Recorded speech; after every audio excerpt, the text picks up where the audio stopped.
intimacy and solitude, an inner sense of safety. Real from within and on solid ground inside yourself are easy phrases to use, but they may not be so easily recognized as part of someone's everyday experience. Sooner or later, the question arises, is the having of a sense of self something else at which we poor, fallible human beings can fail? The short answer is no. Is being real from within or having solid ground inside are not part of your experience. You are certainly not doomed to lack of sense of self and self-determination forever. A lack of inner security is developed in relationship with others or as the result of the lack of satisfactory relationship with others, especially during the crucial years of infancy and early childhood. That is one of the most basic concepts of psychoanalysis because those are the years when events are not analyzed and rationalized, but hit at the guts and stay there. However, this same configuration relationship with others also has the potential for an unequal pleasure, growth, and learning. And this includes discovering that for all but the most severely damaged of us, a way can be found towards that important sense of inner reality. This does not happen by changing the past. That is not possible. It happens through coming to understand more about the individual dynamics of your own history. Through discovering, then rediscovering how the past is affecting you in the present, and as crucially, through a shift in attitude to what happened in the past, which can, like Astrid memory of childhood mealtimes, transform your present and your future for the better. Sometimes this shift is an attitude happen gradually and naturally. Sometimes more concentrated efforts are needed with the support of a therapist or committed friend. Or perhaps a fairly determined process of self-inquiry. What is needed as a starting point is a sense, no matter how tentative, that your own life is worth some attention, and that your own self is worth discovering. At the heart of any change in attitude is knowledge, not simply knowledge at a cerebral level, but knowledge at the deep level when something strikes you with real force in the emotions and body as well as in the mind, because it is what you have been needing and seeking to know. The relief I felt was just enormous, said Penny to me, when I came to realize that I had gone way beyond the limits of my parents' experience and emotional understanding, and that I did not have to repeat the kind of limp, emotionally draining family life which they accepted and even promoted as normal. I do not feel angry with them, not pity either. I just feel grateful that good luck and determination have driven me to find out what had been going on to refuse to accept that. Penny is a large-hearted woman in her late 60s who wept as she said, "We were taught to honor the commandment, love thy neighbor as thyself, yet the real message was love thy neighbor and neglect thyself. Loving yourself amounted to selfishness. But now I know that the commandment should really be love thyself, and then you can love thy neighbor. But it has taken me most of my adult life to realize that how trust develops. The nature of someone's relationship with others, whether their tone reflects compulsive neededness, involuntary isolation, or relatively satisfying flexibility, is largely determined by the development of a sense of self, or by the disruptions in such development. The person who can trust that she or he is living her own life is able to interact with others without feeling either defensive or painfully needy.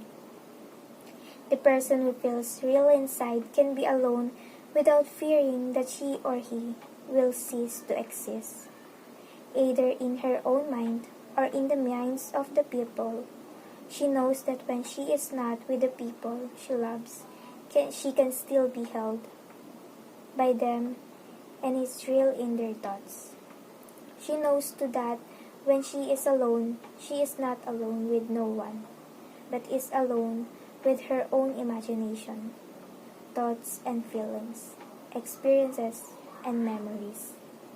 In short, she is alone with her own self. It's an impressive list of outcomes, but who has the feeling of living their own life, or reality within, and how did they come by it? Temperament plays a significant part. Some people are apparently settled from an early age. Others are more volatile or more vulnerable. Social circumstances also matter. And it will be impossible to overemphasize how vital it is to pay attention to the gentle arts of care, encouragement, and acceptance of older children and other adults as we more routinely do for infants. The capacity to be comfortably alone flows from satisfying experience of being with someone else. What's more, satisfying experience of being with someone else fuel a continuing capacity to be alone, without feeling adrift or lonely. It is exceptionally useful to understand this simple insight. Many people who find it hard to be alone blame or despise themselves, or know themselves so little they do not realize that they can't be alone but will fill their lives with work, people, noise, booze, or drugs. Yet lacking the capacity to be alone is not a moral crime, nor it is a life sentence. What is called for is retrieving some sense of what being with other people was like, what attachment felt like, especially during the years of infancy and early childhood, until those experiences of attachment are at least partially understood. It is difficult to make sense of why aloneness might seem threatening or entrapping. When things are going well for an infant, the mother stands in for the parts of the infant which are helplessly immature, and comforts the infant through the stages of learning which teach the child that although need is felt within, it must be met from without. With this comes a crucial learning that within and without are not same place, just as self and other are not the same person. The next giant step for the infant is to experience through trial and error that it is possible to be separate from the person to whom he or she is attached without losing his sense of attachment. In other words, the child can have his eternal experience of the person even in their absence, just as the caregiver goes on having experience of him even when he is not there. It's not difficult to see how acquiring this sense of confidence that you can have some even in their absence will color your adult experience of intimacy and solitude, your feeling that you can or cannot get enough of someone, your feeling that you are alone or without your internal experiences of the people who are important to you. A very young child can only believe in what is present when the mother of a toddler goes out of the room and the child screams. He or she may be screaming as a way of saying, "Don't go." He may be screaming because he has no power to stop his mother going unless He screams harder and longer, and his mother cannot bear it. But, and here is the rub, he may be screaming out of an uncomprehending fear that the mother who is disappearing for an who is disappearing forever, and worse yet, that she is taking with her their shared sense that he is someone. Without her presence assuring him that he is someone, he may be no one. This threatens total oblivion. The peekaboo games common to childhood allow a child to learn to express and to master his fear that someone who has disappeared will not come back. And eventually, when things go reasonably well for the child, something else is also learned. Even in his mother's absence, he goes on existing. A child does not need to have suffered the experience of genuinely disappearing parent to fear that without his mother believes that he is someone, he will be no one. It can be demonstrated by children whose parents are almost constantly present and almost as constantly cheerful and devoted. From our own adult fears, we catch glimpses of the infantile panic, that there will be no one, and that if there's no one, then I too. I'm no one or nothing. My anxiety at the doors of the university cafeteria was a rerun of the familiar panic. We can even speculate that a child's fear of darkness may not be a fear that the darkness hides a scary someone, but that in the darkness there is no one at all. Times of crisis show this most poignantly when his abandoned love screams, "I can't live without him." She is screaming her fear that in place of a sense of self, which is an internal experience, she has borrowed an identity from outside herself. This is not something she has chosen to do. Her belief is that the man or the relationship has given her an identity. In removing himself, he is taking her identity self away. He is not there, and now she wonders most painfully, who am I? Having a reasonably secure sense of self does not free you entirely from wondering what will happen if you are suddenly alone, or alone for too long. Nor does it free you from needing other people. On the contrary, most of us long for feelings or sustaining connection. Problems arise not through wanting or having such connections, but from believing that without those connections in the present, we will no longer be alive, or that without those connections, we are not whole or worthy of life.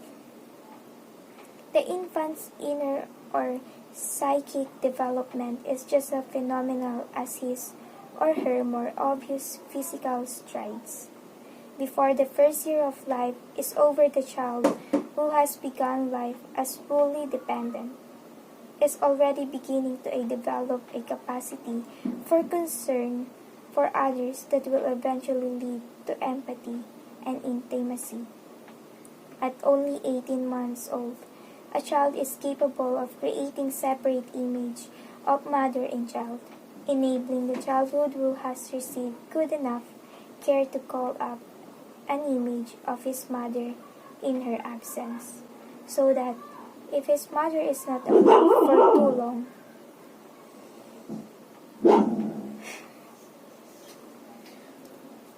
at only 18 months old, a child is capable of creating separate images of mother and child, enabling the child who has received good enough care to call up an image of his mother in her absence, so that if his mother is not away for too long, and if she care the child gets during her absence is loving, his mother can go being his good mother. even when she is not physically present. That marks the beginning of the vital capacity to have someone even in their absence, a capacity which can transform the adult to be experience of both intimacy. I am with you. I can have enough of you. Enough solitude. I am alone with my thoughts, my memories, my experience, to which I am entitled. Yet even when all has not gone well in infancy, a person is not condemned to loneliness or to unsatisfactory relationships. Life, faith, insight, and determination all provide opportunities to retrieve a sense of connection to your own self and to others. My writing this book and your reading it are testimony to that. Equally, things may go well in childhood, but nevertheless, through circumstances that undermine or emotionally scratch them too far, the adult can lose their sense of steady ground within and feel tossed into terrifying chaos with little or no sense left of who am I.